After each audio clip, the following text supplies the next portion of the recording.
Destiny is Bungie's next great action game.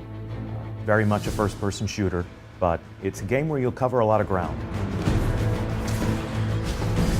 We want to root people in the familiar. We want to say, this happens here on Earth, in our solar system. This is, the Earth with the moon and the sun in the sky. This is the moon, you can see Earth, the pale blue dot.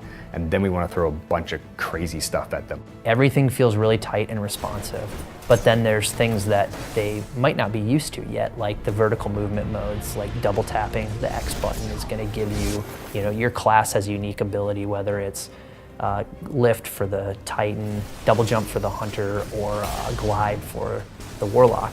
And then we have your super, which is your ability to project an amazing amount of damage in a short amount of time, and you pull R1 and L1 at the same time to do that. You go into third person briefly, and depending on the ability that you're using, you do something unique, but it feels really cool. The way that we can make the world feel really rich is by putting people in it. There's nothing less predictable than human beings. We're bringing together gamers as guardians of the last safe city who will meet each other in chance encounters. They'll be on their own adventures, and where their paths come together at a crossroads, there will be these fascinating events where they'll fall under attack by even larger groups. And you can join in simply by firing a shot into the fray, or you can ignore it. If you're on a story chapter, you can sort of go on your merry way. But they're just sort of really cool spaces in the world where players can collide, socialize, see each other.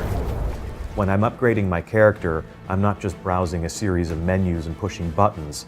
I'm in a public marketplace where everyone has come together to see how they can become legend, or to observe things that are special about each other and have that bloom into a conversation where they're going on a mission together to go and capture those things for themselves.